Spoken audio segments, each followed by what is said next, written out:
Сәлем достар, мен сіздерге алдыңғы видеомда баған түрінде көбейту, бөлу, қосу, азайтуды үйреткен болатынмын. Ал енді мен бүгінгі видеомда сіздерге теңдеу шешуді үйретемін. Мен сіздерге арнайы екі мысал дайындап қойдым. Бізде бірінші мысалымызда бірінші қосылғыш белгісіз. Енді біз соны табу үшін x неге тең екенін жазып аламыз. Біз қосындының мәнінен екінші қосылғышты азайтамыз. Мына белгісіз санды табу үшін 34 азайту 20. Енді қайтадан x-тің неге тең екенін шешеміз. 34-тен 20-ны азайтқанда 14. Міне, біздің белгісіз санымыз шықты. Яғни, мына белгісіз сан ол 14. Енді ереже бойынша осының астын сызамыз. Енді x-тің орнына біз оны таптық, сол үшін өз санын жазамыз. 14 қосылған 20 тең 34. Сосын соңында 34 тең 34 деп жазып аламыз.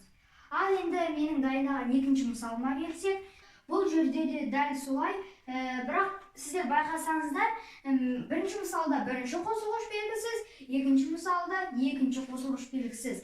Енді бұл жерде де тура осылай шешеміз. Y-тен бұл жерде енді қосындының мәнінен бірінші қосылғышты азайтамыз.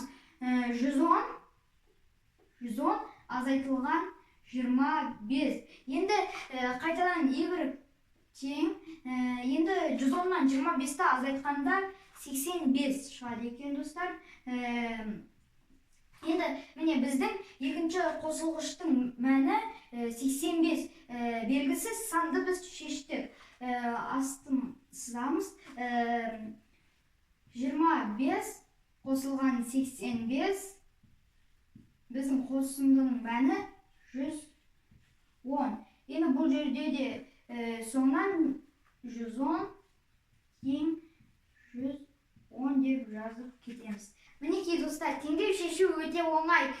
Егер де сіздерге осындай белгісіз қосылғышты шығару қажет болса, онда сіздер қосындының мәнінен белгілі қосылғышты азайтыңыздар. Немесе үлкен саннан кіші санды азайтуды естеріңізде сақтап алыңыздар.